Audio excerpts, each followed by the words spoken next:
विगत रात्रि ओल्ड राजेंद्र नगर दिल्ली में जो 3 छात्रों की दुखद मौत हुई और वो छात्र छात्राएं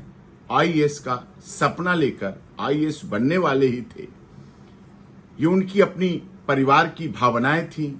और जिस तरह से दुखद, जबकि ऐसी बारिश का बहुत बड़ा प्रकोप नहीं था कि बहुत बड़ी कोई प्राकृतिक आपदा हो, दिल्ली चली है, लेकिन कहीं ना कहीं बड़ी लापरवाही रही है जिस बात को लेकर पूरा देश विचलित है। और इसीलिए राष्ट्रीय प्रवासी मंच ने, जो कि राष्ट्रीय प्रवासी मंच पूरे देश में जो प्रवासी हैं, जैसे ये छात्र प्रवासी थे, जिस तरह से ये छात्र आते हैं दिल्ली में पढ़ने, तो विभिन्न प्रदेशों से आते हैं, चाहे मुखर्जी नगर आते हैं, चाहे करोल बाग आते हैं, चाहे राजेंद्र नगर आते हैं, चाहे उत्तम नगर आते हैं, तो प्रवासी छात्र भी हैं। तो इसीलिए इस देश की बड़ी संस्था राष्ट्रीय प्रवासी मंच की तरफ से आज दिल्ली के माननीय उच्च न्यायालय में एक याचिका लगाई गई, जिसमें एमसीडी को पार्टी बनाया गया, गवर्नमेंट ऑफ दिल्ली को पार्टी बनाया गया, रॉ स्टडी सेंटर को पार्टी बनाया गया। और ये रिट पिटीशन है आर्टिकल 226 कॉन्स्टिट्यूशन ऑफ इंडिया के तहत डाली गई, जिसमें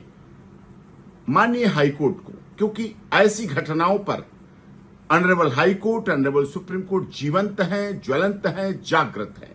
तो इस आधार पर हमने अपनी इस याचिका में जो मैंने फाइल की है आज, उसमें मांग की है कि सेफ्टी सिक्योरिटी, जो इस तरह के स्टूडेंट आते हैं उनके साथ सेफ्टी सिक्योरिटी के मेजर्स क्या रहेंगे, कैसे होंगे। जिस तरह से ये हुआ, जो लॉस हुआ, इन बच्चों का लॉस हुआ, उनके परिवार के लिए पर्याप्त कंपनसेशन मिले, उनके माता पिता के लिए ऐसा कंपनसेशन मिले। सपने तो पूरे नहीं होंगे, जीवन की पूर्ति कभी नहीं हो सकती, उस क्षतिपूर्ति को कोई पूरा नहीं कर सकता, लेकिन फिर भी होना चाहिए। एमसीडी के ऊपर इस तरह के ऐसे गाइडलाइंस बनाई जाएं, जिन गाइडलाइंस के तहत वो सभी इंस्टीट्यूट को, सभी इस तरह के जो फील्ड में काम कर रहे हैं उनके लिए हो, इंडिपेंडेंट इंक्वायरी हो, इंडिपेंडेंट इंक्वायरी होना चाहिए, जिससे इंक्वायरी के नाम पर, इन्वेस्टिगेशन के नाम पर लीपापोती ना हो, उसकी निगरानी माननीय ऑनरेबल हाई कोर्ट अपने रिटायर्ड जस्टिस की निगरानी में कराए। इस तरह से सारी बातें, क्योंकि दिल्ली में इन छात्रों के साथ, चाहे मुखर्जी नगर में आग लगने की घटना है,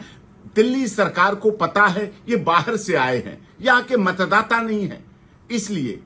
दोहरा व्यवहार, 2M दर्जे का व्यवहार होता है। वो आते हैं पढ़ने, बनने आईएएस जाते हैं, आईपीएस बनते हैं, जुडिशरी में जाते हैं, लेकिन उनके साथ दिल्ली में 2M दर्जे का जो व्यवहार होता है दिल्ली सरकार द्वारा, ये भी दुखद है। ये भी कई घटनाएं देखने की, इसलिए आज इस याचिका को माननीय ऑनरेबल दिल्ली हाईकोर्ट में मैंने फाइल किया है।